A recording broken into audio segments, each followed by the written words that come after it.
এখন এখানে এখন প্রশ্ন আসতেছে যে আচ্ছা আমরা এআই ব্যবহার করতে করতে আমরা নিজেরা বোকা হয়ে যাচ্ছে কিনা। তো এই প্রসঙ্গে হ্যালো সবাইকে, আশা করি সবাই ভালোই আছেন। আচ্ছা, এখন প্রথমত হচ্ছে যে বইটা যেটা বলছিলাম সেই বইটার ছবি একটু দেখি। বইয়ের প্রচ্ছদটা আমি রেখেছিলাম ইয়ে করে। তো এই যে বইটা দেখা যাচ্ছে এটা হচ্ছে ইথান মল্লিকের এটা শেষের লেখকের নাম জানা গেছে, তার নাম মল্লিক না, সে নিজেকে মল্লিক বলেন। তো এই বইটা হচ্ছে যে আর্টিফিশিয়াল ইন্টেলিজেন্স এআই এর সাথে আমাদের যে সহাবস্থান, মানে এই কো ইন্টেলিজেন্সের ব্যাপারটা নিয়ে একটা মোটামুটি বেশি ইন্টারেস্টিং বই। তো এখন কিছু কিছু ক্ষেত্রে মানে ভাগ করেছেন যে এটাকে আমরা কিভাবে করে মানে কাজে লাগাতে পারি, বা কোন কোন দিকে এটা আসলে আমাদের সাথে খাপ খায়, কোনটা দিক থেকে আমাদের একটু ভয় পাওয়া উচিত। তো প্রথম একটা মানে উনি ভাগ করেছেন যে এটাকে ক্রিয়েটিভ দিক থেকে চিন্তা করা, এটাকে শিক্ষক হিসেবে চিন্তা করা, অনেক কিছুভাবে চিন্তা করা যায়। তো প্রথম কথা হচ্ছে যে আপনি যদি ক্রিয়েটিভ লোক হয়ে থাকেন তাহলে কি আপনার এইটা নিয়ে চিন্তা করার দরকার আছে কিনা। তো এখানে উনি একটা স্ট্যাটিস্টিক্স বলেছেন যে পৃথিবীতে সবাই সমান রকম ক্রিয়েটিভ না। যেমন আমি ভালো ছবি আঁকতে পারি না, বা হয়তো আমি নিজে আসলে কোনো মৌলিক লেখা গল্প লিখতে পারি না। তো এক্ষেত্রে যেটা হচ্ছে যে উনি বলতেছেন যে পৃথিবীর বেশিরভাগ মানুষের মধ্যে আমরা যদি চিন্তা করি তাদের মধ্যে মানে সবাই তো সমান রকম ক্রিয়েটিভ না, তার মধ্যে তো 9 বা 10% লোকের চাইতে হয়তো এআই পিছিয়ে থাকবে, কিন্তু বেশিরভাগ লোকের চাইতে হয়তো এআই বেশি ক্রিয়েটিভ। তো উনি একটা এভাবে উদাহরণ দিয়েছেন যে উনি একটা মানে পনিরের দোকান খুলবেন, যেখানে হচ্ছে যে আপনি তারা হচ্ছে পনিরের দোকান মানে ঠিকানায় পাঠিয়ে দেবে, পোস্ট করে আর কি, মানে পার্সেল করে, যেটা আমরা যদি বলি। তো উনি বলতেছেন যে ঠিক আছে, আমাকে কতগুলো আইডিয়া দাও, মানে স্লোগান। তো অনেকগুলো 20টার মতো স্লোগান দিয়েছেন উনি, মানে কিন্তু এখন ঘটনা হচ্ছে অনেকগুলো চিজি, এগুলো হয়তো আপনি কোনোটা নেবেন না, কিন্তু এইখান থেকে হয়তো আপনার একটা ভালো আইডিয়া উঠে আসবে, যেটা আপনি হয়তো পরে অ্যাকসেপ্ট করবেন। তো এখানে আসলে উনি যেটা বলতেছেন যে মানুষের ক্রিয়েটিভিটি কিন্তু সবসময় মানে আউট অফ নো হোয়ার আসে না, কখনো কখনো আসে, আমি অস্বীকার করছি না, কিন্তু অনেক ক্ষেত্রেই আপনি যদি খেয়াল করেন আপনার ক্রিয়েটিভ আইডিয়াটা আসলে এসেছে কোনো একটা আগের একটা প্রি এক্সিস্টিং জিনিস থেকে। যেমন হচ্ছে অ্যারোপ্লেন যেই রাইট ব্রাদার্স বানিয়েছেন, তারা ছিলেন সাইকেলের মেকানিক, তারা কিন্তু ওইখানকার অনেক নলেজ ব্যবহার করেছেন। তো আপনার যদি কখনো কোনো আইডিয়া না আসে, আপনার ফর এক্সাম্পল আপনি চিজের দোকান দেবেন, আপনার ভালো স্লোগান মাথায় আসছে না, আপনি ওকে জিজ্ঞেস করেন, ও হয়তো আপনাকে 20টা দেবে, আপনার ওগুলো থেকে পছন্দ হবে না, কিন্তু আপনি ওগুলো থেকে কম্বিনেশন করে আপনি হয়তো একটা ভালো জিনিস বের করে ফেলতে পারবেন। তো এটা আমার কাছে বেশ ভালো পয়েন্ট মনে হয়েছে, কারণ আসলে আমরা যারা অত ক্রিয়েটিভ না তাদের জন্য এই টুলটা, মানে এই ধরনের জিনিস যে একটা মানে অনেক ক্রিয়েটিভ জিনিসপত্র আমাদেরকে মানে নখের মানে ডগা এনে দিচ্ছে, আঙুলের ডগা এনে দিচ্ছে, এই জিনিসটা ভালো। এবং এখানে উনি বেশ কয়েকটা স্টাডির কথা ধরেছেন, যে এরকম কয়েকটা বড় বড় সার্ভে চালানো হয়েছিল, যে হচ্ছে যে যেখানে আসলে মানুষকে কাজ করতে বলা হয়েছে, লাইক ধরেন আপনার মার্কেটিং এক্সিকিউটিভ বা এরকম লোক কাউকে, তো তারা যখন কাজ করতেছিলেন, তো তারা কাজ করতে গিয়ে যেটা করেছেন, যে বইটা পাশে রাখি, তো তারা যেটা করেছেন যে যখন তারা যখন তারা প্রিপারেশন নিচ্ছিলেন যে তোমাকে একটা পিচ প্রিপেয়ার করতে হবে, তোমাদেরকে ওইটা বলতে হবে, তো তখন এক গ্রুপকে এআই ব্যবহার করতে দেওয়া হয়েছিল, আরেক গ্রুপকে দেওয়া হয়নি। তো পরে দেখা গেছে যারা এআই ব্যবহার করেছে তারা অনেক দিক থেকে মানে ভালো পারফর্ম করেছে। এটা বিচার করার জন্য কিন্তু মানুষকে রাখা হয়েছিল, যে এই দুই গ্রুপের যে প্রপোজাল, বিজনেস আইডিয়া যেগুলো হচ্ছে, এগুলো আসলে মানুষরা জাজ করবে, মানুষকে বলা হয়, মানে জাজদেরকে বলা হয় নাই। তো আবার সব তো এইরকম ক্রিয়েটিভ বা এরকম কিছু কিছু ব্যাপারে এটাকে নিয়ে আসা। তো এই জন্য উনি একটা ভালো কথা বলছেন যে always invite AI to the table. এখন টু দ্য টেবল ইনভাইট করার একটা ইংরেজি প্রবাদ, আপনারা অনেকে পরিচিতটার সাথে তাও বলে রাখি, যে এইটা বোঝায় যে হচ্ছে মানে টু দ্য টেবল খাওয়ার জন্য না, এটা হচ্ছে যে আপনাকে একটা জায়গা দেয়া, মানে আপনার মতামতটাকে একটা গুরুত্ব দেওয়ার জন্য। এইটা হচ্ছে আপনার একটা প্রবাদ, যে সিট এট দ্য টেবল, মানে হচ্ছে আপনার কথার গুরুত্ব আছে, আপনাকে একটা জায়গায় কিছুটা গুরুত্ব নিয়ে আপনাকে বলা হয়েছে আর কি। আচ্ছা, তো এখন যেটা হচ্ছে যে আপনি যদি এইটা চিন্তা করেন যে আমাকে তো এর উপর অনেকখানি ডিপেন্ড করতে হবে, বা আমি করতে পারি কিনা, তো এখন এই ক্ষেত্রে উনি বলেছেন যে না, সবখানে আপাতত এখনও স্টিল হিউম্যান এলিমেন্টটা দরকার আছে। হিউম্যান এলিমেন্টটা দরকার হচ্ছে এরকম, যে একটা কুখ্যাত ঘটনা আছে, যে একবার এক উকিল এরকম 2023-এর দিকে ঘটনা, ওটা উনিও সাইট করেছেন যে একবার এক উকিলকে মামলায় কোনো একটা এয়ারলাইনের সাথে মামলা করতে হবে, তো সে যেটা করছে এআইকে জিজ্ঞেস করছে যে আমাকে এই সংক্রান্ত কিছু মামলার উদাহরণ দাও, রেফারেন্স দাও, এআই কতগুলো বানিয়ে দিয়েছে। তো এআই নিয়ে এরকম কিছু কথা আছে যেটাকে হ্যালুসিনেশন বলা হয়। হ্যালুসিনেশনে কথা বলতে গেলে পুরো মানে অনেক লম্বা কথাবার্তা হয়ে যাবে। তো এই ক্ষেত্রে উনি বলতেছেন যে এআইকে কোয়ার্কারের মতো ট্রিট করা যায়, অথবা ইন্টার্নের মতো। তো ইন্টার্নের যেমন আপনি যদি কোনো ইন্টার্ন রাখেন তাহলে সে চেষ্টা করবে যাতে ঠিক আছে, যাতে আমার উপরে খুব খুশি থাকে, হ্যাঁ, মানে তার খুব আগ্রহ থাকবে আপনাকে খুশি রাখার। তো সেই আগ্রহটা থেকে কিন্তু সে কিছু কিছু জিনিস একটু বেশি বেশি করে ফেলতে পারে, হয়তো কিছু সত্যি না এরকম কিছু বানায় বলতেছে। সেই ঘটনাটা হয়েছিল উকিলের ঘটনায়। অনেক কেস বানিয়ে মিথ্যা লিখে দিয়েছিল এবং উকিল পরে ধরা খেয়েছিল, কোর্ট তাকে মানে ফাইন করছিল যে তুমি আমাদেরকে ইচ্ছা করে মিথ্যা কথা, আমাদেরকে বোকা বানানোর চেষ্টা করতেছো না। এনিওয়ে, বিরাট স্টোরি, সেই স্টোরিতে না যে, কিন্তু ঘটনা হচ্ছে যে বলতেছে হ্যাঁ এআইকে কোয়ার্কার ইন্টার্ন হিসেবে চিন্তা করা যায়, যার কিছু কিছু কাজে সে খুব ভালো, কিন্তু সবসময় তাকে বিশ্বাস করা যাবে না, কারণ এআই অনেক সময় যেটা হচ্ছে যে বললাম যে হ্যালুসিনেট করে, মানে আসলে আপনাকে সন্তুষ্ট করার জন্য তার যেটা মনে হয় যে সে একটা উত্তর একটা দিয়ে দেয়, কেন জানি মানুষের মতো, মানে আমি এটা জানি না, এটা বলতে তার খুবই আটকায়। মানে আগে কিছু ছিল যে হ্যাঁ আমি ওয়েব সার্চ করতে পারতেছি না, আমি এটা এনে দিতে পারবো না, সেটা একটা জিনিস, কিন্তু যেহেতু ও এই ডোমেইনটা জানে সেহেতু খুবই কনভিন্সিংলি আপনাকে আনসারগুলো দেবে, আপনার মনে হবে যে আচ্ছা এটাই তো ঠিক আছে আর কি।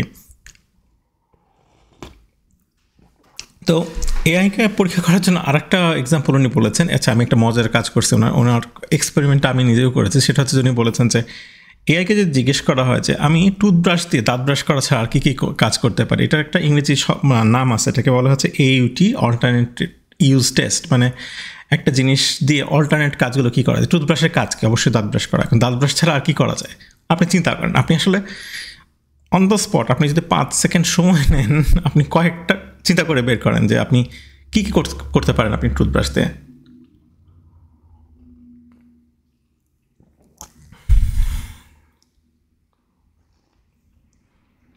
Time up. তো এখন আমি এআইয়ের দেওয়া উত্তরগুলো দেখাই। এ বলতেছে টাইলের ফাঁকা পরিষ্কার করতে পারবো, জুতো পরিষ্কার করতে পারবো, জুয়েলারি পলিশ করতে পারবো, কিবোর্ডের মাঝখানে ব্রাশ করতে পারবো, পানির বোতল পরিষ্কার করা, নখের ব্রাশ হিসেবে ইউজ করা, সিঙ্ক ও কলের খাঁজ পরিষ্কার করা, সাইকেলের চেইন বা গিয়ার পরিষ্কার করা, পোষা প্রাণীর পা পরিষ্কার করা, রান্নাঘরে গ্যাসের চুলার কোনা পরিষ্কার করা, চা কফির দাগ তোলা, ড্রেনের ফিল্টার তোলা। এটা রিপিট হয়ে গেছে অলমোস্ট। ছোটো জিনিস পেইন্ট করা। আমি হইলে খুব দ্রুত হচ্ছে আমার মাথায় খুব তাড়াতাড়ি করে আসবে কি কিবোর্ডের মধ্যে হয়তো পরিষ্কার করা যায়, কিন্তু এই যে দেখেন খুব তাড়াতাড়ি করে লিস্টটা চলে আসছে। এখন ঘটনা হচ্ছে আপনি হয়তো ক্রিয়েটিভ হলে আপনি কয়েকটা জিনিস ওই সময় মনে করতে পারবেন, কারণ হচ্ছে আমাদের যে মেমোরি, আমাদের যে এইটা, আপনি হয়তো আপনার বস যদি এটা ডেকে জিজ্ঞেস করতো, আপনি হয়তো কয়েকটা লিস্ট দিয়ে বাসায় রওনা দেবেন, রাস্তার মধ্যে হঠাৎ করে মনে পড়বে ওহো পেইন্ট করার কথা ভুলে গেছে, যে ব্রাশ দিয়ে আসলে পেইন্টও করা যায় দাঁতের ব্রাশ দিয়ে। তো যাই হোক, তো এরকমভাবে যেটা হচ্ছে যে অনেক কিছুই মানে করে ফেলা সম্ভব, যেটা হচ্ছে যে এআই আমাদেরকে হেল্প করতে পারে, কিন্তু অনেক ক্ষেত্রে আবার হচ্ছে যে আমাদেরকে জাস্ট ওই গার্ড রিলটা রাখতে হবে যে এটা আসলে সব কিছু করতেছে না। আচ্ছা, আর একটা জিনিস হচ্ছে লেখক বলেছিলেন, সেটা হচ্ছে যে একটা সময় ছিল, এখন এখানে এখন প্রশ্ন আসতেছে যে আচ্ছা আমরা এআই ব্যবহার করতে করতে আমরা নিজেরা বোকা হয়ে যাচ্ছে কিনা। তো এই প্রসঙ্গে একটা মানে রিয়েল এক্সাম্পল আছে, যে যখন ক্যালকুলেটর জিনিসটা আসছে, আমি যদি আপনাকে এখন জিজ্ঞেস করি 258 সাথে 368 যোগ করুন, আপনার কিন্তু মাথা, আমি জানি আপনার মধ্যে কেউ প্রতিভাবান আছেন, কিন্তু একটা সময় ছিল যে একটা স্কিল হিসেবে ধরা হতো যে মুখে মুখে অঙ্ক করতে পারা বা খুব দ্রুত গুণ, মানে অন্তত যোগ করতে পারাটা, তাই না? আমি যদি মানে এরকম যোগটোগ করতে পারি। কিন্তু এখন যেটা হয়েছে যে ক্যালকুলেটর চলে আসছে। তো ক্যালকুলেটর আসার পর কিন্তু প্রথমে এইটা নিয়ে বিরোধিতা ছিল যে আসলে ক্যালকুলেটর আসার কারণে হয়তো আমাদের মানুষজন, শিক্ষার্থীরা কম শিখবে, তারা বোকা হয়ে যাবে না। কিন্তু আসলে দেখা গেছে যে একটা সময় ছিল যারা ওই মুখোমুখি অঙ্ক করতে পারতো, যারা যোগে খুব ভালো ছিল, তারা খুব দ্রুত মানে হয়তো সব প্রশ্ন উত্তর দিয়ে আসতে পারতেন। এখন যেটা হচ্ছে যে সবাইকে আসলে একটা এলিভেট করছে। তো একইভাবে এআইকে নিয়ে এটা আশা করা হয়েছে, এআই আসলে সবাইকে একইভাবে এলিভেট করার চেষ্টা করবে। মানে এখন হয়তো কেউ এইটাতে বেশি বেনিফিট পাবে, কিন্তু এভাবে চিন্তা করে দেখেন যে ওই যোগ করতে পারার, যে ক্যালকুলেটর ব্যবহার করতে পারার যে সুবিধাটা, এটা কি আসলে ওভারঅল হেল্প করছে কিনা। তো এই টুলটা যদি ঠিকভাবে ব্যবহার করা যায়, এটা কিন্তু আসলে কাজে দেয়। আর আরেকটা জিনিস এই বইটাতে আমি একটা মজার জিনিস দেখেছি যে এখানে মানুষকে বলা হচ্ছে যে আমরা আসলে সাইবর্গ জিনিসটা কি, সাইবর্গ জিনিসটা হচ্ছে যে এরকম অনেক নাটক সিনেমা হয়তো দেখেছেন কল্পকাহিনী যে অর্ধেক মানুষ অর্ধেক রোবট। তো আমরা কিন্তু তাত্ত্বিকভাবে সাইবর্গ, এটা আমার কখনোই আমার মাথায় আসেনি। যেমন হচ্ছে যে আপনি যেটা করতেছেন যে আপনি কিন্তু ব্লেন্ডারে আপনি কিন্তু হাত দিয়ে এটাকে ঘুটে একটা কিছুকে ব্লেন্ড করতে হবে, আপনি ব্লেন্ডারে দিয়ে সুইচ চেপে দিচ্ছেন। এই যে আপনি যন্ত্রটা ব্যবহার করছেন এটা আপনার একটা এক্সটেনশন, খুব অল্প সময়ের জন্য আপনি এটাকে এক্সটেনশন হিসেবে ইউজ করতেছেন। তো এইটা কিন্তু আপনি নিজেকেই আসলে সাইবর্গ বানায় ফেলেন অল্প সময়ের জন্য। তো আমি যখন একটা কিছুকে ব্যবহার করতেছি সেটা কখনো টেম্পোরারিভাবে হলেও এটা কিন্তু আমাদের হিউম্যানকে এক্সটেন্ড করতেছে। আমরা হয়তো বুলডোজার দিয়ে মাটি সরাচ্ছি, অনেক কিছুই করতেছে যেগুলো আসলে আমাদের মেকানিক্যাল এক্সটেনশন। তো একইভাবে আমাদের মেন্টাল এক্সটেনশনের জন্য এই সাইবর্গের ব্যাপারটা আছে।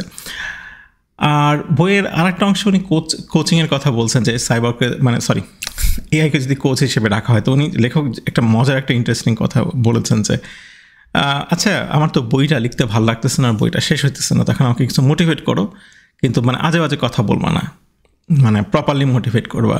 তখন এআই তাকে বলছে যে উনি বলছেন যে আমি এআইয়ের উপর একটা বই লিখতে, বলতেছে যে দেখো এই বইটার যদি তুমি না লেখো তাহলে কত কিছু অজানা থেকে যাবে। এই যে একটা এটা একটা আলোর মশাল, এটা জ্বললই না, বেশ কাব্যিকভাবে বলছে। তো আসলে ওভারঅল কথা হচ্ছে এটা আসলে মানুষের মতো আচরণ করে, এটা আসলে ঠিক মানুষ না, এটাই হচ্ছে কথা। আর শেষের দিকে বইটা উনি এআইকে জিজ্ঞেস করছেন যে ঠিক আছে বই তো লিখে ফেলছি, এখন তুমি একটা কনক্লুডিং রিমার্ক দাও। কনক্লুডিং রিমার্ক যেটা দিল সেই বইটা একটু চিজি ধরনের, একটু চিজি লাগছে আর কি ওনার কাছে, আমার কাছে মনে হয়েছে যে হ্যাঁ। তো এআই বলছে যে হ্যাঁ এই বই তো খুব ভালো টালো এসব কথাবার্তা বলে বই শেষ করছে, এবং ওইটাতে পড়ে বোঝা যাচ্ছে যে হ্যাঁ ওইটা আসলে ঠিক হিউম্যান ইস না, এবং বোঝা যাচ্ছে হ্যাঁ অ্যাটলিস্ট এটা দেখে বোঝা যাচ্ছে যে হ্যাঁ ঠিক আছে আমি বইটা যে লিখেছি এটা এআই হয়তো লিখতো না আর কি। এনিওয়ে ওভারঅল বইটা বেশ এনজয়েবল ছিল, আর কোনো কিছু ভুলে বাদ পড়েছে কিনা মনে করতে পারছি না। তবে যেটা হচ্ছে যে উনি বলতেছেন যে এই জিনিসটা আমাদের আস্তে হোক ধীরে হোক এই জিনিসটা আস্তে আস্তে করে অলমোস্ট সব জায়গাতেই এটা অ্যাপ্লাই করবে। উনি এরকম বলেছেন যে আসলে আমাদের যে চাকরিগুলো আছে, কাজকর্মগুলো আছে সেগুলোর মধ্যে অনেকগুলো হচ্ছে এআই দিয়ে বাদ পড়ে যাবে, এবং কিছু কিছু আবার বাদ পড়বে না। তো ওরকম তালিকা দিয়েছেন, উনি বলতেছেন এমবিএ স্কুলের প্রফেসর উনি নিজে, সেটা হচ্ছে তালিকা 22 নম্বরে আছে। আর খুব সেফ চাকরি ওটা, যেটা এআই খুব একটা অদল বদল করবে না আর কি, এরকম চাকরি হচ্ছে যে ধরেন যেটা আসলে আপনার ফিজিক্যালি একটা কাজ করতে হচ্ছে, ধরেন ছাদের এখানে টাইল বসায় বা আপনার ধরেন এই ধরনের কাজগুলো যেগুলো আসলে সত্যি সত্যি রিয়েল ওয়ার্ল্ডে করতে হয় সেই কাজগুলো। কিন্তু তারপর উনি বলতেছেন যে হ্যাঁ রোবট তো আছে তাই না, রোবট হয়তো এইটার সাথে মিলে এটা অনেকখানি হয়তো কিছু কিছু ক্ষেত্রে এই কাজটা এআই করার চেষ্টাও করতে পারে আর কি। আর বইয়ের শেষের দিকে উনি ভবিষ্যৎ নিয়ে কতগুলো সিনারিওর কথা বলেছেন যে এরকম হতে পারে যে খুবই উন্নতি হইল তাহলে পৃথিবী একরকম হবে, আবার অত উন্নতি হলো না তাহলে একরকম হবে, এবং উনি লাইকলিহুড বলেছেন যে আমার মনে হচ্ছে এই সিনারিওটা এরকম, কিন্তু এটা বাস্তবায়ন হওয়ার সম্ভাবনা খুব কম।